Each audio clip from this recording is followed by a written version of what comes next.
እኔ አልችልበትም ጀነትና እኔ ጀነት ስጠኝ ከጀሃነም ጠብቀኝ ነው ብዬ አላህን እምለው አላቸው ነብዩ ሰለላሁ ዐለይሂ ወሰለም فقال الرسول عليه الصلاة والسلام قالت أنا ومعاذ حولها ندندن እኔም ሙዓዝም እኮ ይህንኑ ነው የምናነበንበው ይህንኑ ነው በዚሁ ዙሪያ ነው ያለነው በቃ ጀነትን ስጠን ጀሃነም ጠብቀኝ ነው ምንም ዋናው ሐሳብ ነው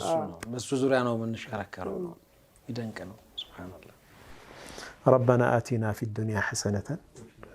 وفي الآخرة حسنة وقنا عذاب النار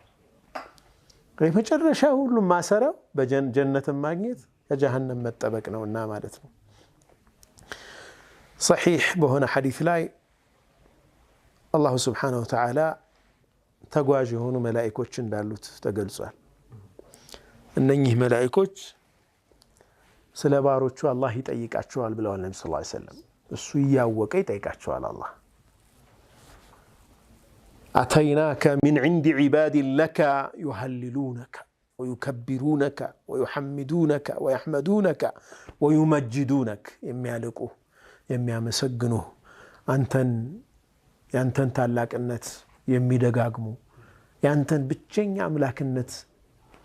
የሚያወድሱ ባሮች ዘንድ ነው የመጣ ነው ይሉታል አላህን መላእክቶቹ ያወቀ ነው የሚጠይቃቸው ብለዋል ነብዩ ሰለላሁ ዐለይሂ ወሰለም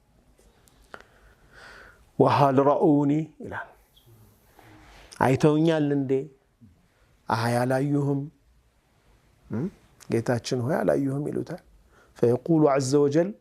كيف لو رأوني الله ቢያዩኝስ ምን ይሆን